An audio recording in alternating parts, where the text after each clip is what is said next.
Bismillahirrahmanirrahim. Assalamualaikum warahmatullahi wabarakatuh.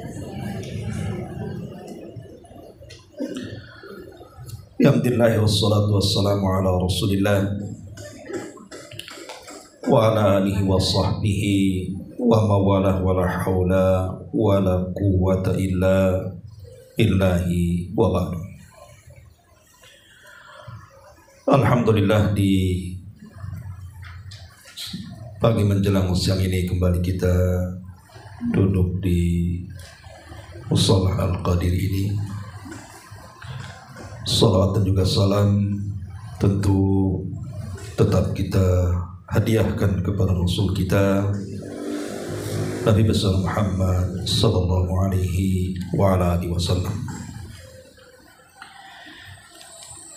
Dan pembahasan di pagi menjelang siang ini kita akan membahas bab baru dari kitab Al-Janaiz, kitab yang bicara soal hukum-hukum orang yang mati. Di sini hadis yang pertama dicantumkan oleh pengarang.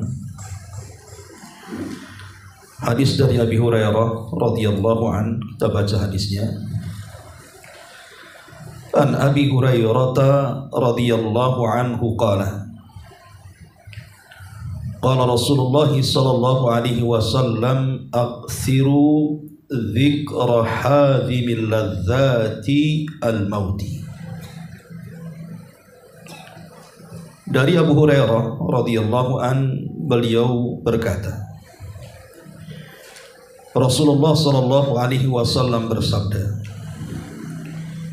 perbanyak oleh kalian ingat akan sesuatu yang menghancurkan kenikmatan kalian. Apa itu? Al-maut, kematian. Ma'asyiral muslimat yang dimuliakan Allah Subhanahu wa taala. Hadis ini adalah hadis yang sangat mulia sekali karena mengingatkan kepada kita tentang sebuah hal yang pasti akan dialami setiap manusia. Apa itu? Al-maut, kematian.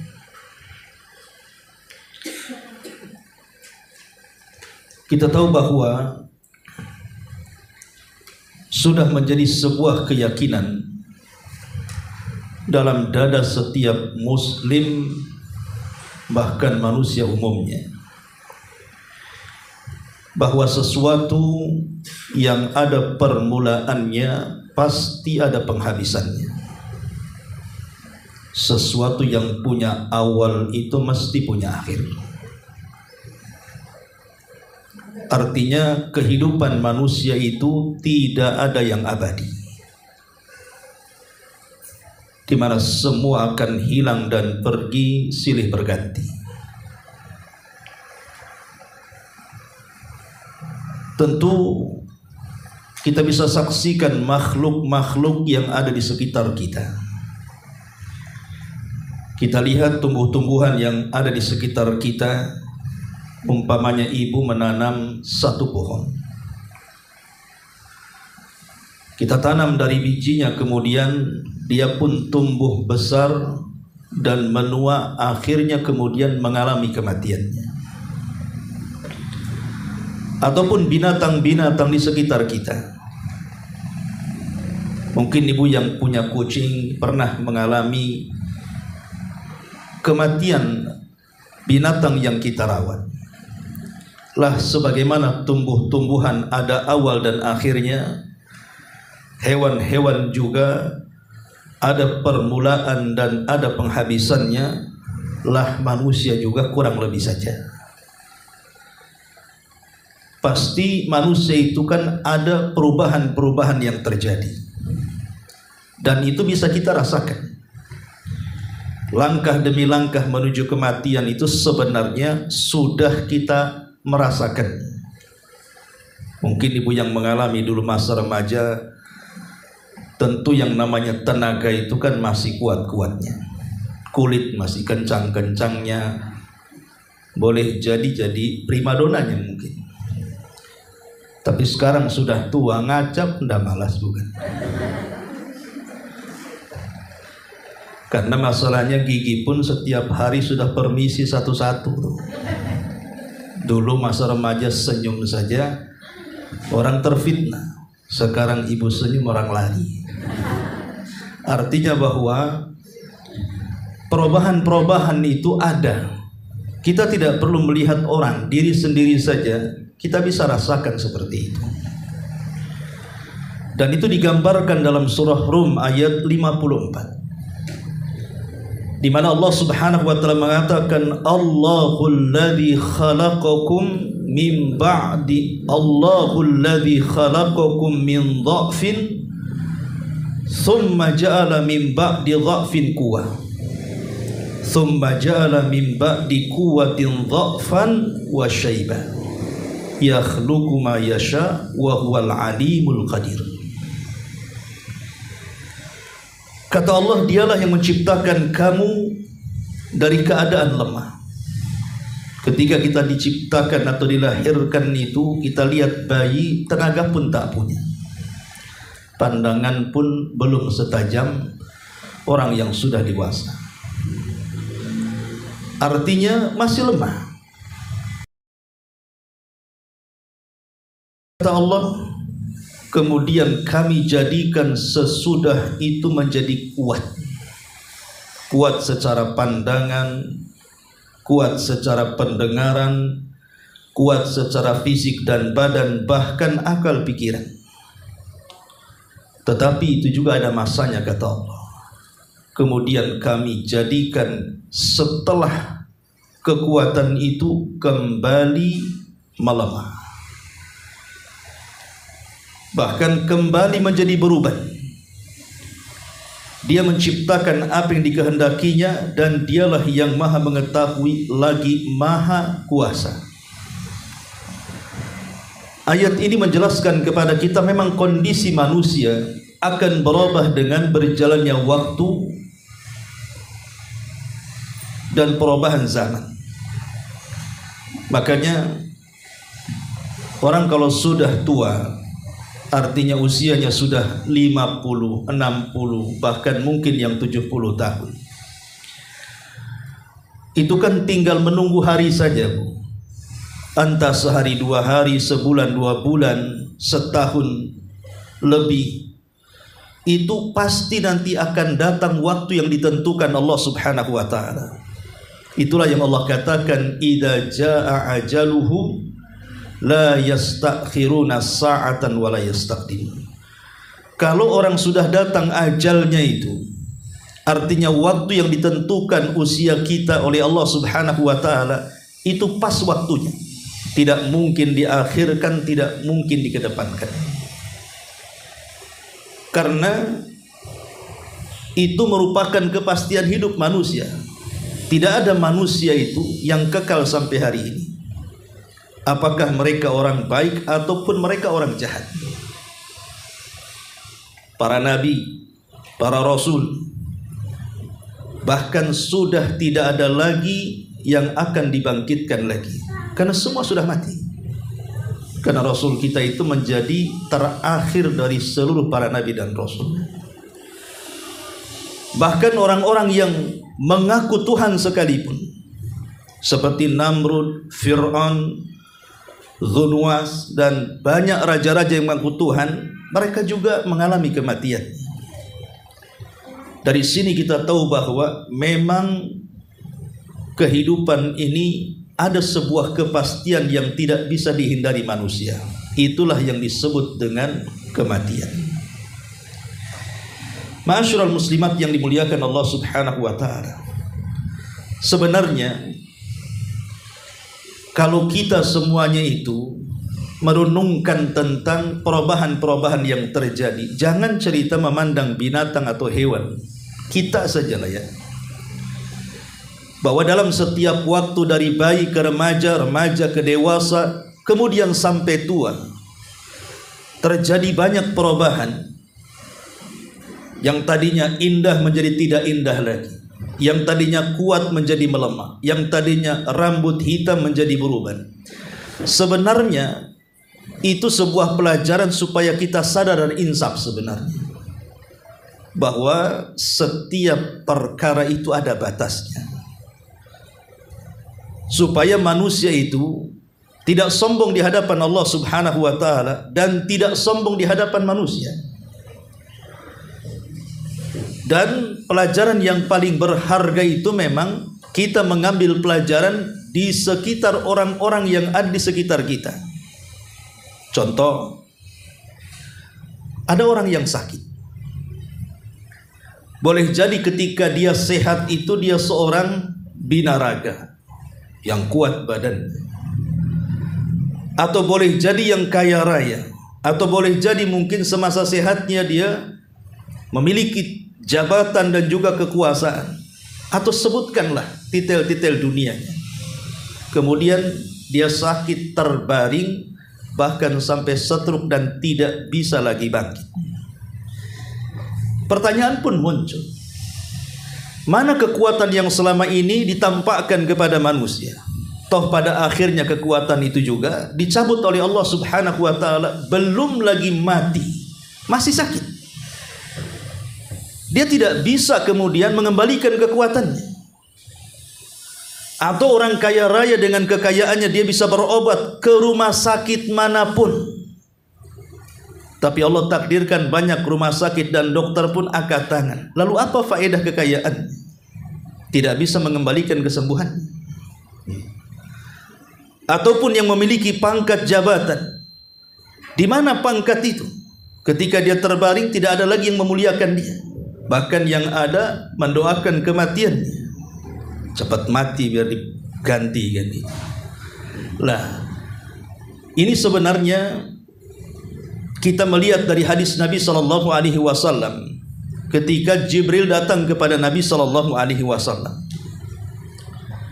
Disebutkan dalam sebuah hadis, dan hadis ini dikeluarkan oleh Imam Hakim dari sahabat Sahal bin Sa'ad radhiyallahu anhu, dan hadis ini dihasankan oleh Syekh Nasiruddin Al-Albani rahimahullahu taala.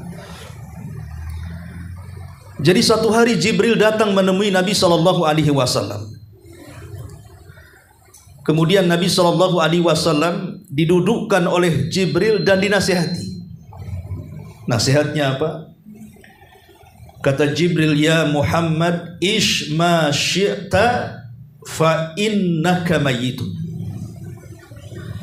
wa ahbib man syi'ta fa innaka mufarikuh, wa'mal ma syi'ta fa innaka majziyun bihi, wa'lam anna syarafal mu'min qiyamuhu bil laili wa izzuhu istighna'uhu 'anil nas.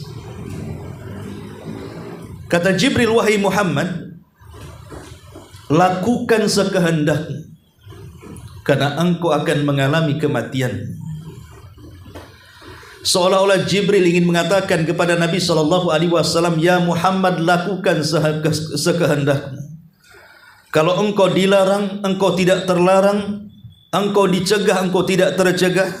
Ada perintah kau tidak melaksanakannya, ada larangan kau malah kemudian melanggarnya.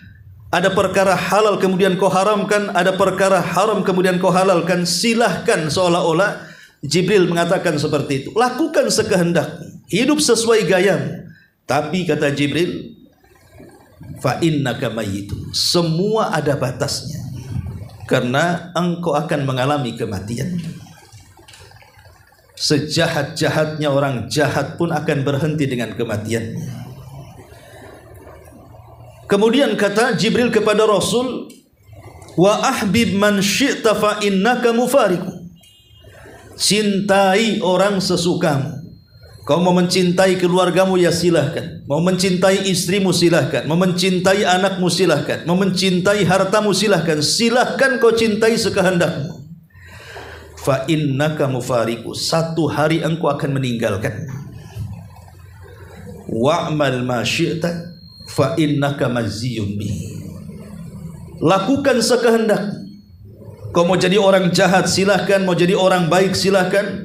Fa innaka maziyun bihi, karena engkau akan dibalas di hadapan Allah Subhanahu wa taala. Perhatikan 3 nasihat Jibril ini.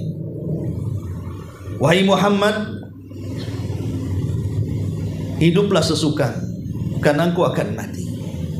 Cintai orang yang kau cintai, karena engkau akan meninggalkannya. Lakukan sekehendakmu, karena engkau akan dibalas di hadapan Allah. Hadis ini menunjukkan bahwa kematian itu bukan akhir dari sebuah perjalanan. Sebab kalau seandainya hidup kita ini cuma satu kali, taruhlah seperti itu, saya, ibu atau siapapun, hidupnya cuma satu kali. Selesai kematian, ya selesai hidup kita. Maka tentu kita secara moral bisa mengatakan, Bu, Allah itu tidak adil. Karena yang namanya tatanan hidup manusia itu kan tidak lepas daripada orang zalim dan orang yang dizalimi, orang yang membunuh dan orang yang dibunuh, orang yang menyakiti dan orang yang disakiti. Ada orang kaya, ada orang miskin, ada orang kuat dan ada orang yang tertindas. Kalau seandainya hidup cuma satu kali, maka orang-orang yang disakiti, dizalimi, dibunuh, miskin dan begitu seterusnya, mereka tidak akan dapat keadilan sama sekali. Sementara orang-orang yang zalim dan suka menyakiti, mereka puas dengan kelakuan mereka. Jadi kasihan jadinya nasib orang-orang yang terzalimi itu, atau nasib orang-orang miskin yang tidak pernah diberikan kesempatan kaya kan jadinya, kalau itu hidup cuma satu kali. Tapi rupanya hidup itu bukan cuma satu kali, tapi ada kehidupan setelah kematian. Silahkan kau cintai, tapi orang yang kau cintai akan meninggalkanmu, atau engkau akan meninggalkan dia. Dan silahkan kau berbuat sekehendakmu, karena semua ada balasannya.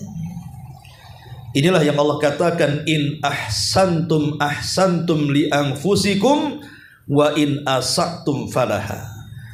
Jika engkau berbuat baik, maka kebaikan itu akan kembali kepada diri. Tapi jika engkau berbuat jahat, maka kerugian dan kejahatan itu juga akan ditanggung oleh kamu. Ma'asyiral muslimat yang dimuliakan Allah Subhanahu wa taala, tapi kenyataannya terkadang di antara kita ini hanya mulutnya saja, seolah-olah kita ini yakin mati, tetapi kelakuan dan perbuatannya tidak mencerminkan bahwa kita ini akan mati. Dahulu di zaman jahiliyah ada tetua-tetua orang-orang Quraisy, diantaranya Utbah bin Rabi'ah, kemudian Ubay ibn Khalaf, kemudian Al-Walid ibn Mughirah, kemudian Al-As ibn Sa'id. Ini 5 pembesar Quraisy ini.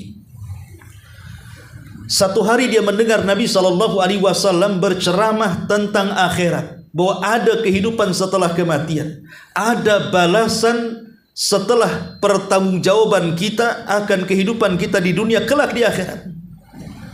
Ini orang-orang kafir Quraisy ini tidak yakin, ya. Akhirnya kemudian 4 pembesar Quraisy ini mencari kuburan tua, kemudian menggalinya dan mengambil tulang belulangnya. Kemudian setelah mengambil tulang belulang itu, mereka datang menemui Nabi SAW. Kemudian mereka mengatakan sambil menampakkan tulang-tulang ini dan mengatakan, ya Muhammad, macam mana pula orang sudah jadi tulang belulang, Tuhanmu sanggup menghidupkan kembali yang sudah menjadi tulang seperti ini?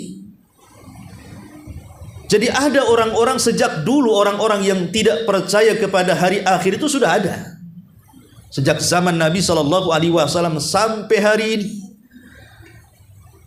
Dari orang-orang ateis atau orang komunis sampai kepada orang-orang yang terlalu dalam ketika bicara soal filsafat.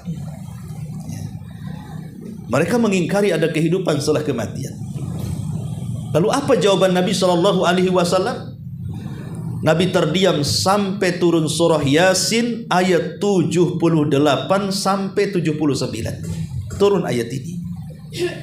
Wa dharaba lana mathalan wa nasiya khalqah. Qala man yuhyil idhama wa hiya ramim. Qul yuhyiha alladhi ansha'aha awwala marrah wa huwa bikulli syai'in alim. Dan dia membuat perumpamaan bagi kami dan melupakan asal kejadian. Dia berkata, siapa yang dapat menghidupkan tulang belulang yang telah hancur luluh seperti ini? Ini adalah perkataan 4 pembesar tadi. Mereka mengatakan kepada Nabi SAW, siapa yang dapat menghidupkan tulang belulang yang telah hancur luluh ini? Maka Allah Subhanahu wa ta'ala mengajari jawabannya kepada Rasul, katakan ya Muhammad, yang akan menghidupkannya ialah Allah yang menciptakannya pertama kali, dan dia maha mengetahui dengan segala makhluknya. Kalau Allah Subhanahu wa ta'ala sanggup menciptakan manusia dari tidak ada menjadi ada, maka Allah akan lebih sanggup lagi menciptakan yang sudah ada diadakan kembali.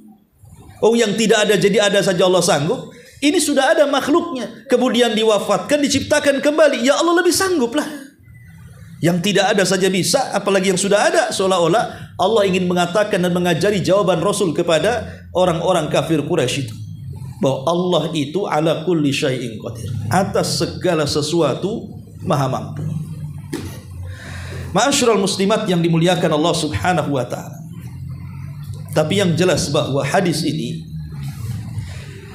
mengajarkan kepada kita bahwa kesenangan-kesenangan dunia itu ada batasnya.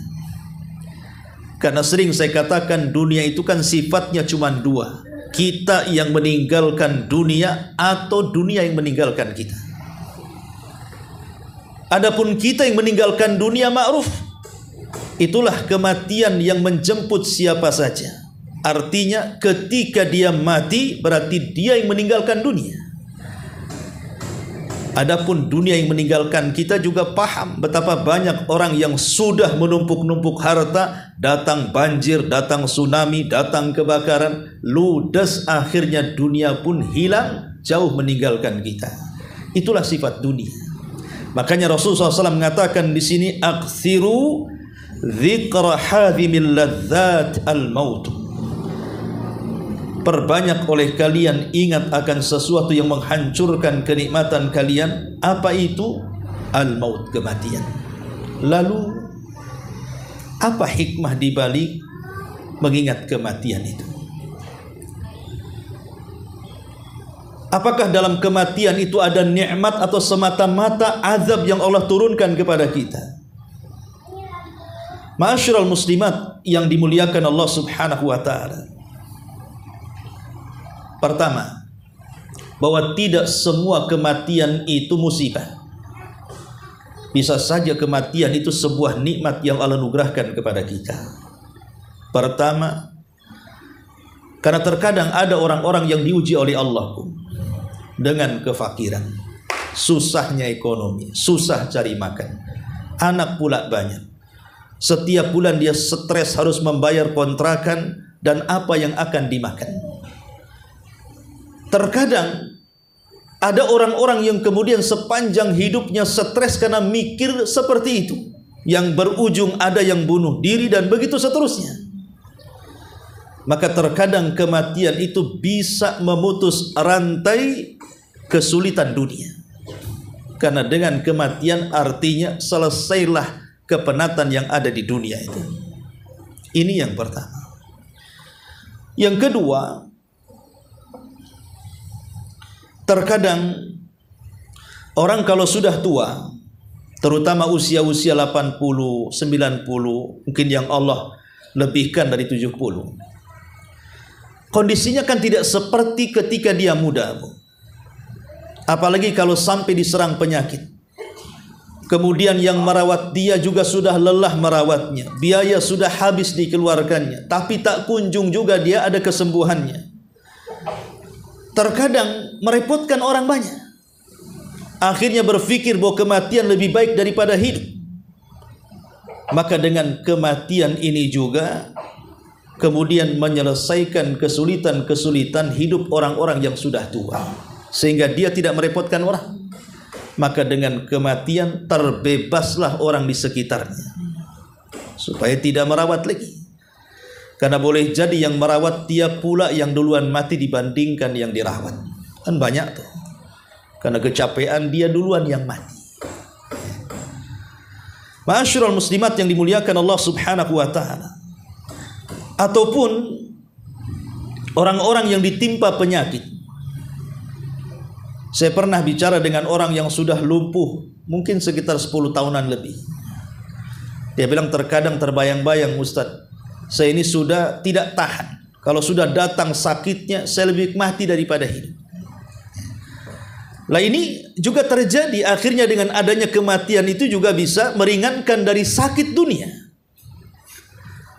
Atau boleh jadi orang-orang yang mungkin ketika di dunia dia masuk ke dalam penjara, kemudian divonis seumur hidup di dalamnya, dan dia pun tidak memiliki akses keluar, apalagi sampai hidup layak-layaknya manusia. Terkadang apalah gunanya hidup di penjara itu? Lah, 4 perkara ini kalau dilihat dari sisi dunia, maka kematian itu bagian daripada nikmat. Tapi tentu kalau ditinjau dari sisi akhirat akan berbeda. Ya, memang dunia ini terkadang menghilangkan kepenatannya. Kematian itu bisa menghilangkan kepenatan dunia, betul. Itu bagi orang-orang yang beriman. Tapi bagi orang-orang yang menumpuk-numpuk dosa, itu bukan akhir dari segalanya. Karena setelah kematian itu ada hidup babak baru yang harus dia hadapi dari semua pertanggungjawaban yang pernah dia lakukan di dunia. Artinya kehidupan akhirat bisa lebih sulit dibandingkan dunia, atau justru bisa lebih mudah dibandingkan dunia. Itu tergantung orang yang meninggal. Tapi yang jelas bahwa pelajaran dari kematian yang kita lihat hari ini, karena kematian hari ini kan bukan sesuatu yang aneh, yang menakutkan. Karena setiap hari kita melihat orang mati, sehingga rasa takutnya sudah hilang. Tapi yang jelas di situ ada faedah kenapa kita harus melihat kematian dari orang yang mati. Tentunya kalau ibu yang mati kan tidak bisa mengambil pelajaran. Maksudnya kita yang hidup ketika melihat orang mati, pertama kita harus semakin yakin tentang qudratullahi azza wa jalla, bahwa Allah itu ala kulli syai'in qadir, atas segala sesuatu maha mampu. Allah itu maha mampu. Dialah yang menghidupkan, dia pula yang mematikan, dan kita harus yakin soal itu. Kemudian yang kedua, bahwa Allah subhanahu wa ta'ala ketika menciptakan adanya kehidupan dan kematian itu, sebenarnya Allah hendak menjadikan kehidupan dan kematian manusia itu ikhtibaran, sebagai ujian. Sebagaimana Allah mengatakan, alladzi khalaqal mauta wal hayata liyabluwakum ayyukum ahsanu amala.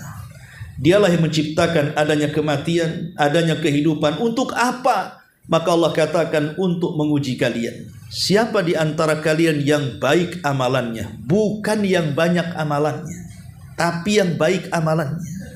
Karena yang banyak itu belum tentu baik, tapi yang baik itu sudah barang tentu banyak pahalanya. Kemudian yang ketiga, dengan adanya kematian itu tasilun nafsu ilal yakin, bahwa dengan melihat adanya kematian bisa sampai kepada jiwa-jiwa manusia itu adanya keyakinan bahwa setiap jiwa itu pasti mati, tidak ada yang kekal abadi. Dan itu kita bisa saksikan, ada bayi mati, ada remaja mati, ada dewasa mati, dan begitu seterusnya. Makin yakin bahwa ini sebuah kepastian. Kalau sekarang si anu mati, besok mungkin si anu mati, lusanya mungkin besoknya boleh jadi kita, maksudnya seperti itu. Maka akan sampai kepada sebuah keyakinan bahwa setiap masa itu ada waktunya. Kemudian yang keempat, di antara faedah kematian, kalau di dunia ini tidak ada kematian, boleh jadi mungkin kita ini sudah tidak punya tempat untuk kita tinggali di jengkalan-jengkalan tanah yang ada di bumi ini. Coba kalau sejak zaman Adam sampai hari ini tak mati-mati, Ibu mau tinggal di mana, Bu? Mungkin Batam Center itu sudah dipenuhi oleh kaumnya Nuh mungkin. Mungkin yang di Tanjung Pinang mungkin kaumnya Nabi Su'aib. Mungkin yang di sana kaumnya Nabi Saleh. Ibu mau tinggal di mana? Mungkin ibu tinggal di Rulinya lah, ya kan? Tapi dengan adanya kematian itu kan akhirnya orang-orang dulu memberikan kesempatan hidup bagi orang-orang setelahnya, sehingga dunia ini tidak berdesak-desakan jadinya kan. Gak kebayang. Makanya kalau kita lihat orang yang mati di bawah kubur itu kan jumlah mereka jauh lebih banyak dibandingkan orang yang hidup. Jauh, orang yang hidup tuh hanya berapa orang saja. Tapi orang yang dipendam sejak zaman Adam sampai hari ini jauh lebih banyak. Kalau seandainya mereka dihidupkan semuanya, tentu bumi ini tidak akan muat untuk mereka. Makanya kenapa nanti pada hari kiamat Allah katakan, yauma tubaddalul ghairal ardi. Hari di mana bumi Allah hancurkan dan Allah ganti dengan bumi yang baru. Kenapa? Karena bumi yang lama yang kita pijak hari ini tidak akan muat dengan orang sebanyak itu. Makanya kenapa Allah mengatakan wa idzal ardu muddat, dan ketika bumi itu dihamparkan. Karena sekarang ini kan bumi kifata. Ya. Kifata itu maksudnya kalau seandainya ini bumi, ya, ini masih terlipat seperti ini bumi. Masih terlipat membulat seperti ini. Ini kan kecil. Tapi kalau sudah dibentang, dari kifata menjadi muddat, akhirnya begini bentuknya bumi itu jadinya. Terhampar lagi seperti ini. Kalau sudah terhampar, nanti pada hari kiamat itu sudah tidak ada yang meninggi, tidak ada yang merendah, tidak ada bukit, tidak ada lembah, semua rata, tidak ada lautan, tidak ada sungai, yang ada daratan. Sehingga memungkinkan orang yang hidup sejak zaman Adam sampai yang terakhir mati disambar oleh sangkakala Israfil, pasti akan muat hidup di atas bumi. Itulah diantara hikmahnya kenapa adanya kematian. Dan lebih daripada itu, kafa bil mauti wa'ida. Cukuplah dengan kematian. Di situ banyak pelajaran-pelajaran yang kita bisa petik dari kematian orang lain. Makanya kenapa, Bu, ada beberapa ibadah yang diperintahkan oleh Nabi SAW, dan ibadah-ibadah itu bisa mengingatkan kita kepada kematian. Ibadah-ibadah itu bisa mengingatkan kita dengan kematian. Contohnya, kita disuruh untuk mengunjungi orang sakit. Mengunjungi orang sakit itu bukan semata-mata kita menjenguk, tetapi lebih daripada itu ada pelajaran besar ketika kita melihat orang sakit. Boleh jadi orang sakit ini, Bu, hari ini dia ngopi dengan kita, hari ini dia ngobrol dengan kita, hari ini jalan dengan kita, bahkan dia pula yang paling ceria, dia pula yang paling kuat jalannya. Tahu-tahu besoknya dia sakit, kemudian ibu kunjungi itu kawan ibu berpikir, kok bisa hari ini dia seperti itu, padahal kemarin tidak seperti ini. Lah ini kan juga mengingatkan, bagaimana kalau seandainya saya di posisi dia, saya yang sakit umpamanya. Coba berpikir kalau seandainya saya di posisi orang yang sakit ini. Disitulah harusnya teringat dengan kematiannya. Apalagi kalau sakitnya itu sampai ke koma.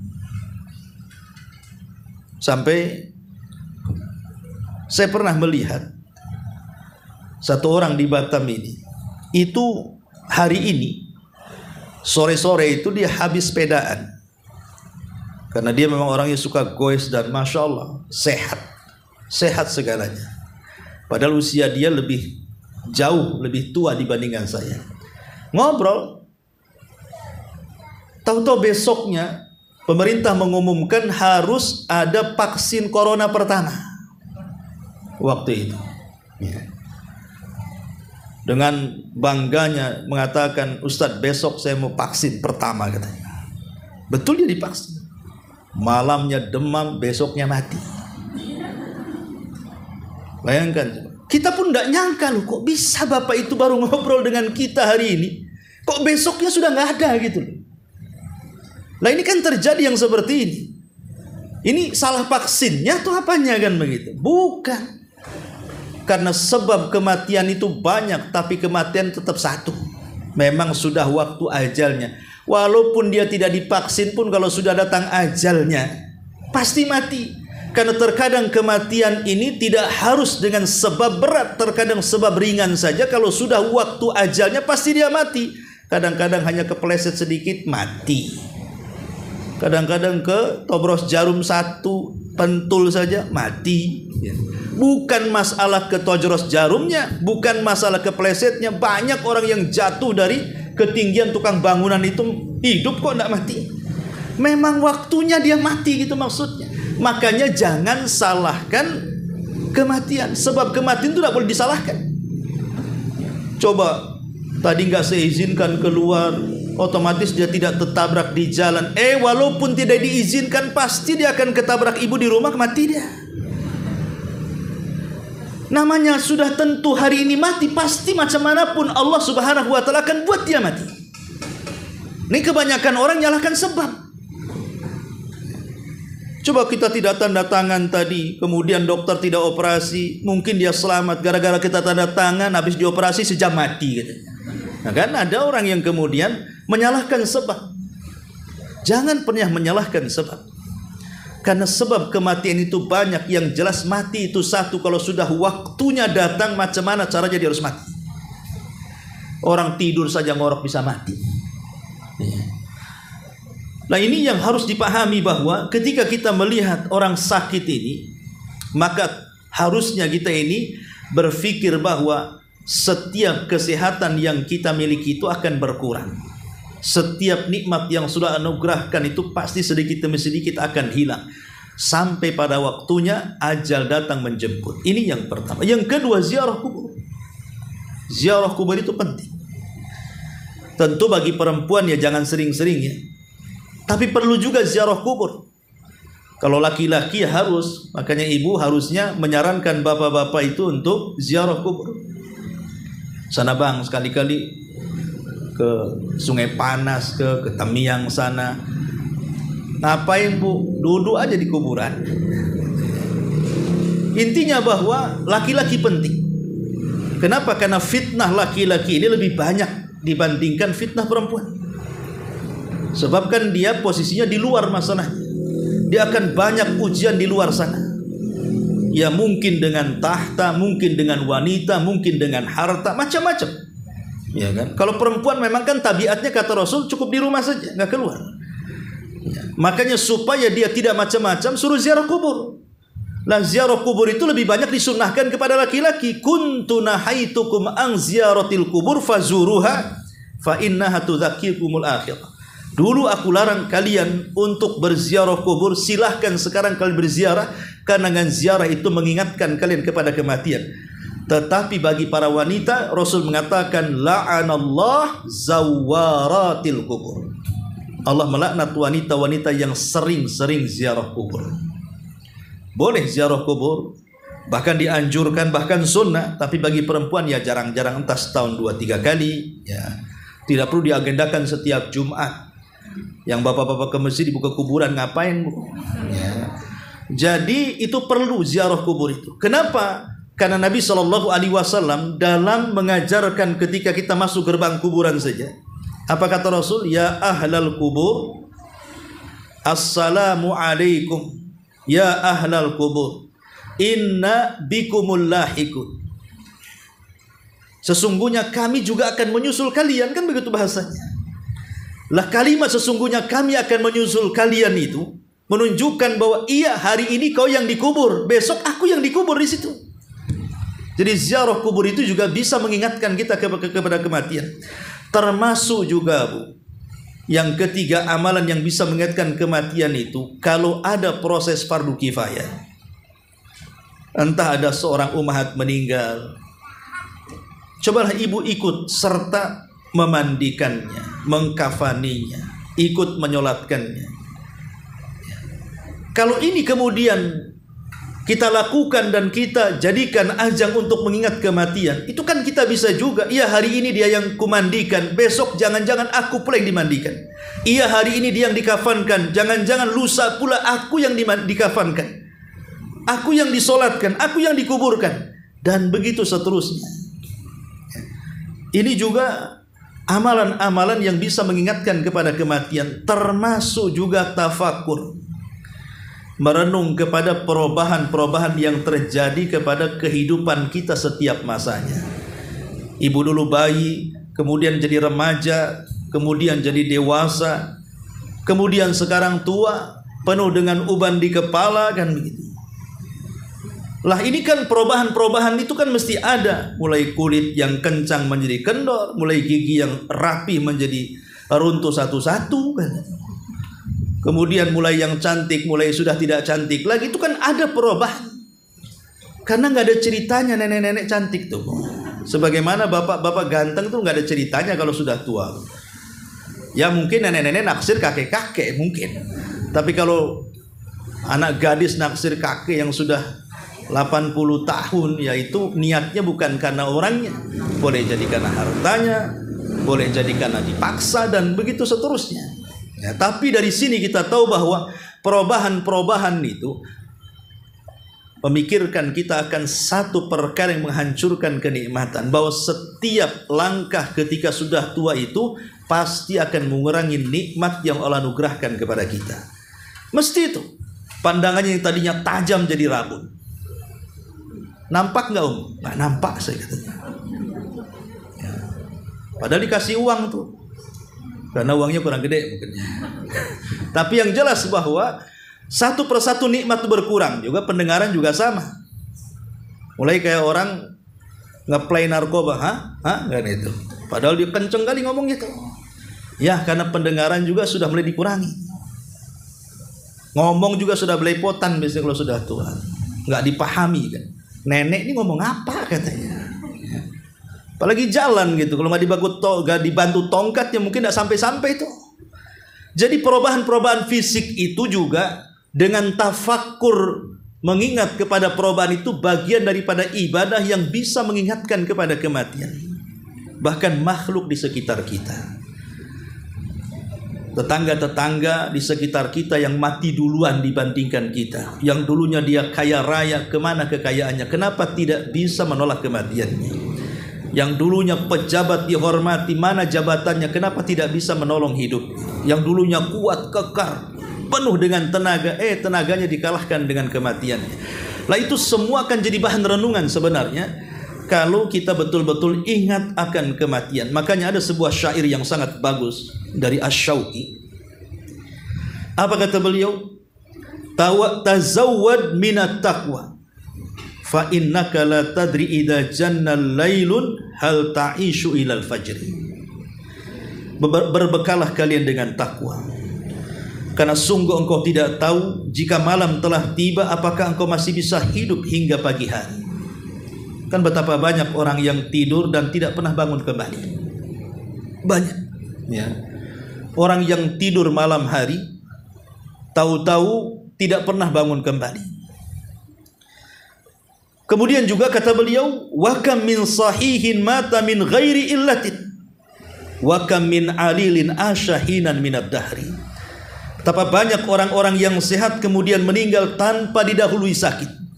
Dan betapa banyak orang sakit yang masih hidup menghirup udara beberapa lama. Artinya bahwa sakit itu bukan tanda kematian. Walaupun umumnya orang mati dilalui sakit.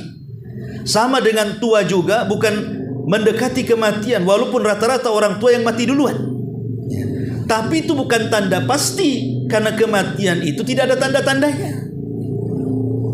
Apalagi di zaman sekarang kan, sering saya katakan Bu, kalau kita melihat sensus kematian di masyarakat itu, kalau zaman dulu memang rata-rata orang tua yang banyak mati kan. Kalau di zaman sekarang ini rata-rata anak muda yang banyak mati itu. Narkoba, anak muda. Saya nggak pernah melihat nenek-nenek pakai narkoba. Kemudian juga orang yang minuman keras, oplosan, overdosis, mati. Kemudian yang trek-trekan di jalan-jalan itu. Semua tuh anak-anak tanggung, anak-anak remaja. Saya lihat ada bapak-bapak yang ikut-ikut di situ. Rata-rata anak-anak tanggung tuh. Mati, ya. Padahal di zaman Nabi kan nggak ada orang mati di jalan kan, Bu? Cumana mau unta nabrak sapi kan? Nah, tapi yang jelas bahwa di sini menunjukkan bahwa alamat kematian itu tidak jelas, tapi kematian itu kepastian. Kemudian kata beliau, wa kam min fatan amsa wa asbaha dhahika wa qad nusijat akfanuhu wa huwa la yadri. Betapa banyak anak-anak muda yang tertawa di pagi dan petang hari, padahal kafan mereka sedang ditenun dalam keadaan mereka tidak menyadari. Artinya berapa banyak orang-orang yang tidak sadar kalau besoknya akan mati. Seperti yang saya ceritakan tadi, tahu-tahu mati, ya, padahal orang yang paling sehat tahu-tahu mati. Kemudian kata beliau, wa kam min sigharin yurtaja tulu umrihi wa qad udkhilat ajsamuhum zulmatal qabri. Berapa banyak anak-anak yang diharapkan panjang umurnya. Ada ibu-ibu yang mungkin punya anak yang dicintainya, dia berharap anak ini panjang umurnya. Tapi apa yang terjadi? Padahal tubuh mereka telah dimasukkan ke dalam gelapnya kuburan. Bayinya sudah dalam kuburan, ibunya masih merasa anaknya masih hidup. Kan banyak yang seperti itu. Padahal sudah 1 minggu tuh anaknya dikubur tuh, masih tengok saja guling itu anaknya, padahal itu bukan anaknya. Nah, itu terkadang dia tidak sadar bahwa anaknya itu sudah meninggal. Wa kam min arusin zayyanuha li zawjiha wa qad kubidat arwahuhum lailatal qadri. Betapa banyak mempelai wanita yang dirias untuk dipersembahkan kepada mempelai laki-laki, padahal ruh mereka telah diincar dengan kematiannya di malam Lailatul Qadar. Ya, makanya saya pernah melihat YouTube itu ada orang lagi akad, belum lagi ijab qabul udah mati tuh, ya, calon mempelainya. Bahkan ada yang sedang pesta tiba-tiba ada mobil remnya oblong nabrak ke orang yang sedang walimatul arus tuh, tabrak pengantinnya, mati dua-duanya. Nah ini kan siapa yang tahu soal kematian itu? Padahal kita tahu bahwa dia pun sudah hati-hati, tapi kalau sudah tepat waktunya pasti Allah akan membuat sebab bagaimana caranya dia mati. Idza aradallahu syai'an ahya asbabah. Allah itu kalau menghendaki sesuatu pasti akan membuat sebabnya. Entah kepeleset sebabnya gitu ya, entah. Bahkan saya punya saudara, ya, itu dikerok sama suaminya, kemudian malamnya tertidur ngorok, besoknya meninggal. Jadi suaminya merasa bersalah tuh, disangka gara-gara dikerok dia mati itu, rupanya kena angin duduk kata dokter itu. Ya. Nah ini terjadi juga tuh, ya. Nah yang seperti inilah maka kita tahu bahwa kematian itu bisa menghancurkan segala kenikmatan. Adapun kata para ulama, Syekh Shalih Fauzan mengatakan yang dimaksud ladzat hadhimil ladzat, menghancurkan setiap kenikmatan, maksudnya kenikmatan di sinilah asyahwah al-ajilah. Maksudnya lah syahwat-syahwat dunia yang disegerakan di dunia. Dan syahwat yang disegerakan di dunia itu kan macam-macam. Ada orang yang dicintakan dengan hartanya sehingga hari-hari saja dia numpuk-numpuk hartanya. Ada yang dicintakan dengan pangkat dan jabatannya sehingga bagaimana caranya dia sampai ke pangkat dan jabatan yang dikejarnya. Ada yang dicintakan dengan anak-anaknya, terus dipuja-puji anak-anaknya. Ada yang dicintakan dengan syahwat jalan-jalan ke sana kemari nggak berhenti.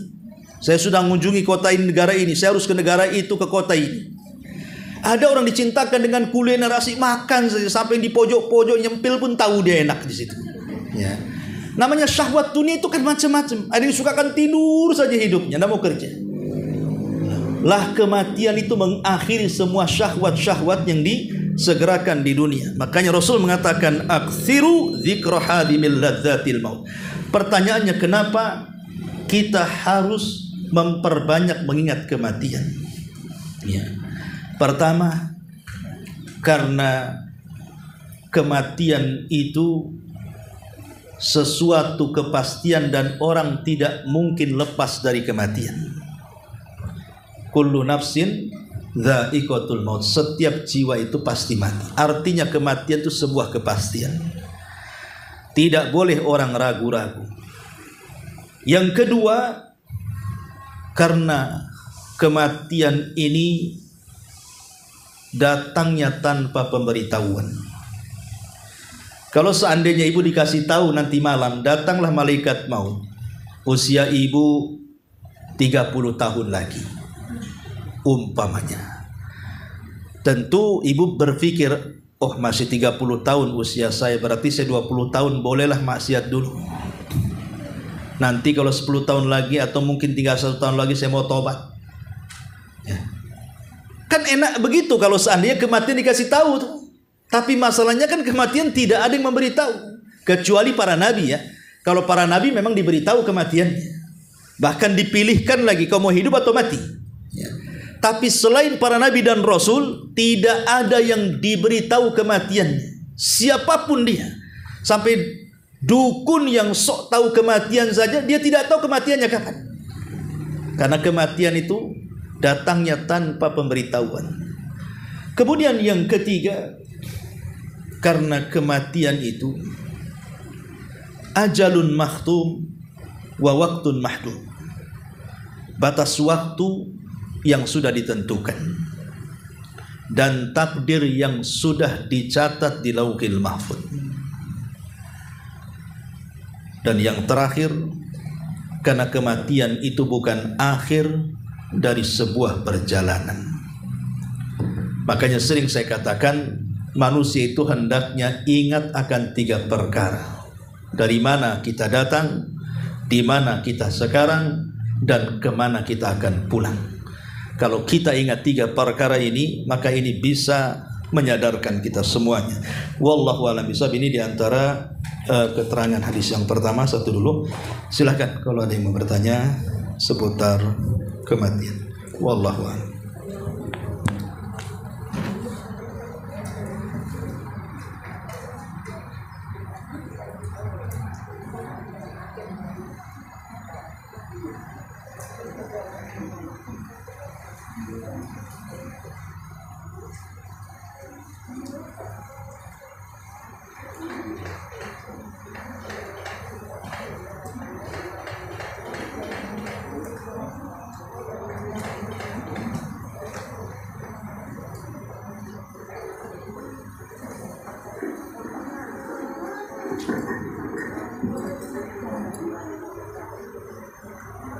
Assalamualaikum Ustaz, izin bertanya. Ya, waalaikumsalam.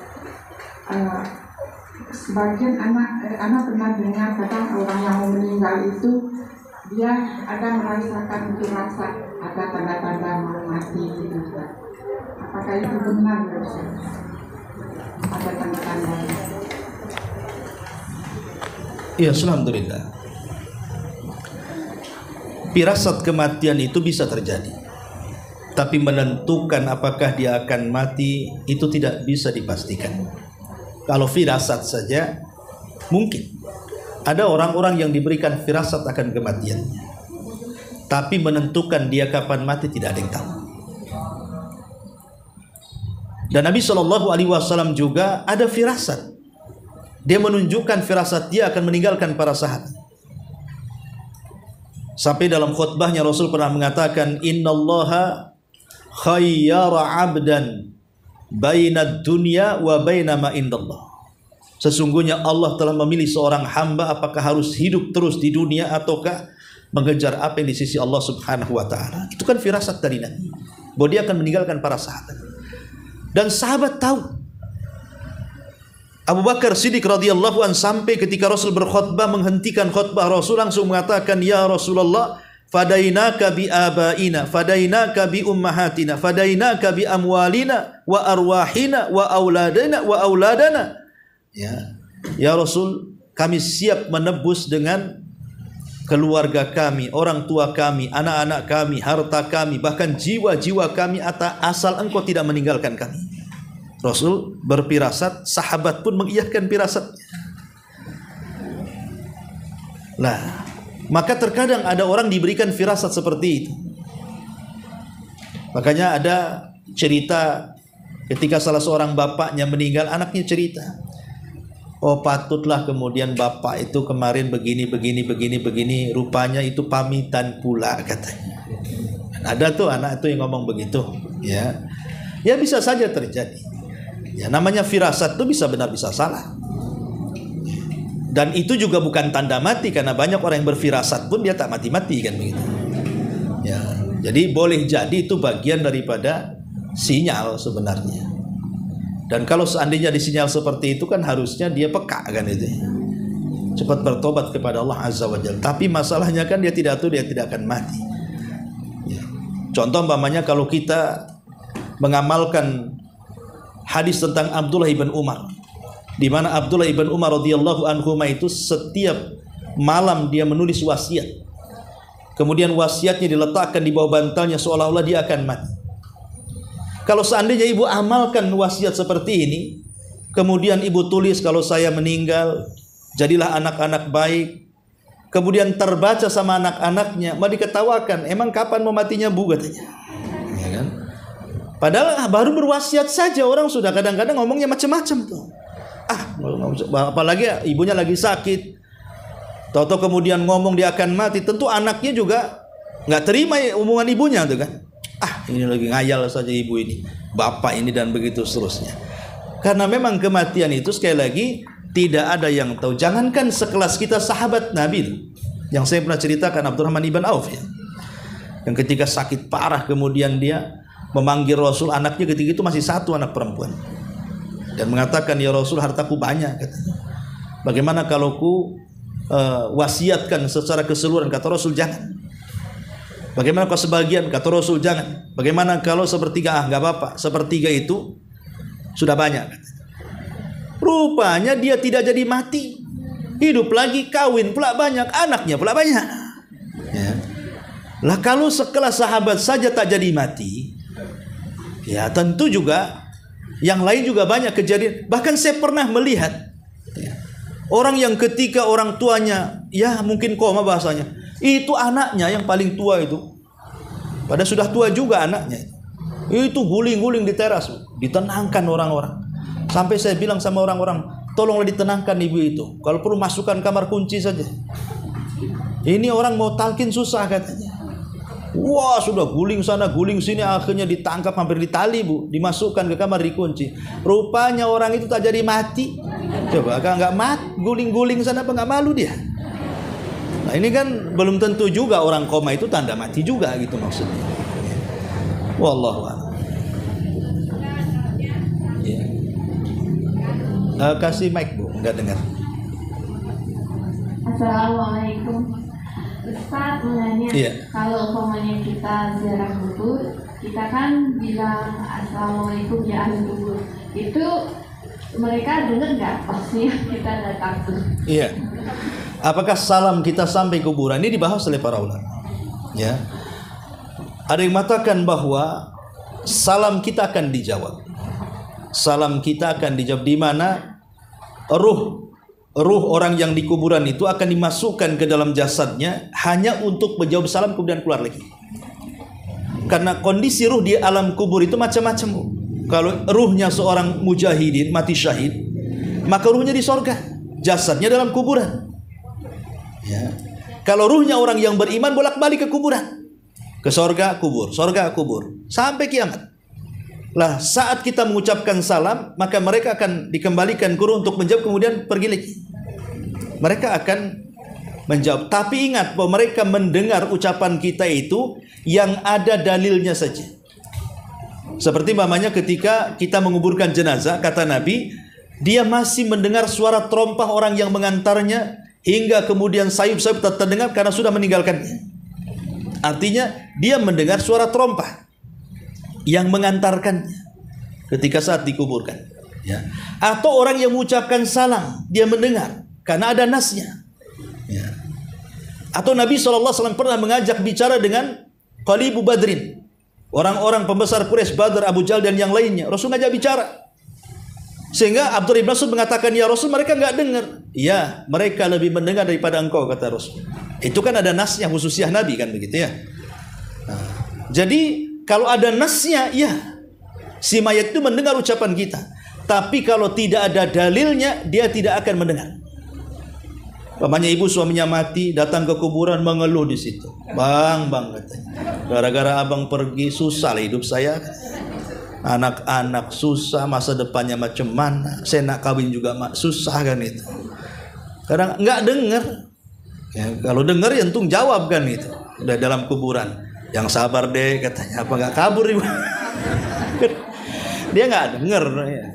Beda alam. Kenapa beda alam itu? Karena ada barzah. Itulah yang disebut alam barzah itu. Arti barzah itu artinya dinding. Dinding itu pemisah antara kehidupan dunia dan alam kubur. Iya. Assalamualaikum. Waalaikumsalam. Begini Ustaz, kalau kita ke kuburan itu melepaskan sandal atau sepatu. Dan yang kedua itu aja dulu Ustaz, satu aja dulu. Iya. Itu sunnah Bu. Sunnah hukumnya kalau masuk ke dalam kubur itu dilepas sepatunya. Tapi kalau bagi perempuan kan tetap pakai kaos kaki, karena kaki aurat. Tapi kalau bapak-bapak ya disunahkan untuk dilepas sandalnya. Bagi tanah kuburan yang bisa diinjak. Tapi kalau tanah kuburannya banyak beling, banyak paku, banyak duri, ya jangan. Sama aja ibu mau nyusul tuh. Jadi kalau membahayakan ya jangan. Artinya kalau memungkinkan bisa dilalui ya alhamdulillah. Tapi alhamdulillah kalau saya lihat kuburan di Batam atau di luar Batamnya itu dibersihkan mereka. Dibersihkan memang. Jadi kita walaupun nyeker gitu ke masuk areal kubur itu tidak membahayakan. Alhamdulillah saya lihat dirawat ya di sini ya. Atau kalau di luar sana.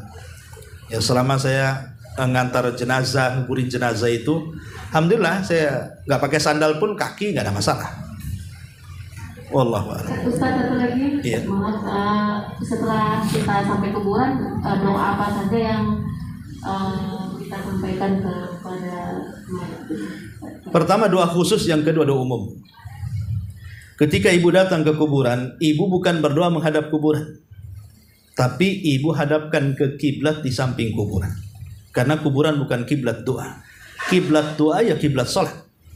Ada yang mengatakan kiblat doa itu langit. Ya.